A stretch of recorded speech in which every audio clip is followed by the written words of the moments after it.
The struggling Brooklyn Nets may call the Barclays Center home, where the NBA All-Star Game will soon take place. The New York Islanders will belong this season and will also become the most popular concert destination in the U.S. in the first half of 2014. But with the Nets up for sale, how will the valuable arena impact the potential deal? I'm joined by Michael Brown, senior reporter for The Deal. Michael, in the sales of other teams, some would say stadiums have actually been a burden for incoming ownership. So what sets Barclays apart and makes it so attractive? Thank you, Brittany. In the Barclays sale, or the sale of the Nets, the Barclays is really sort of the crown jewel of that sort of sports conglomerate, if you will. The team is bleeding money while the arena actually makes a little bit of money. Being that it's a newly minted arena and sort of the heart of a burgeoning neighborhood in Brooklyn, I think it's a real growth opportunity and something that can be a sort of a financial band-aid to a team that's sort of losing money.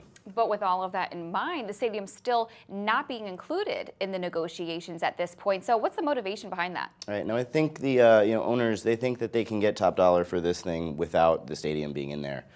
With the new TV contract that the NBA just signed, franchises, and with the Clippers sale, obviously, the franchises are at an all-time high.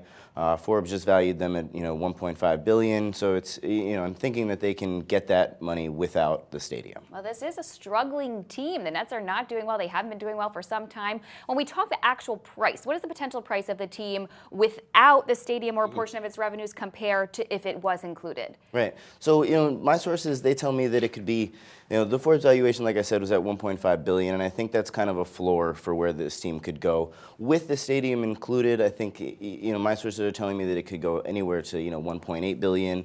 But I think that, it won't be so much as it's a real impact on the sort of valuation of the team, really concrete numbers, but I think that it'll be a big negotiating chip for these guys during the process. So with that in mind, do you think that the Nets owners could potentially include a piece of the stadium or its revenues as a sweetener for the deal? I think that's definitely a possibility. Some of the people that I've talked to on the buy side of things, they seem to think that something will be included in that, like you said, whether it's a chunk of the stadium, an equity stake in the stadium, or it's a stake in the revenues going forward, or a piece of that, so they can, like I said, with the team that's struggling on the court and not too great an outlook, it would be a great financial sort of band-aid for the team. Exactly, especially when you say numbers like that, that could be pretty tempting. Absolutely.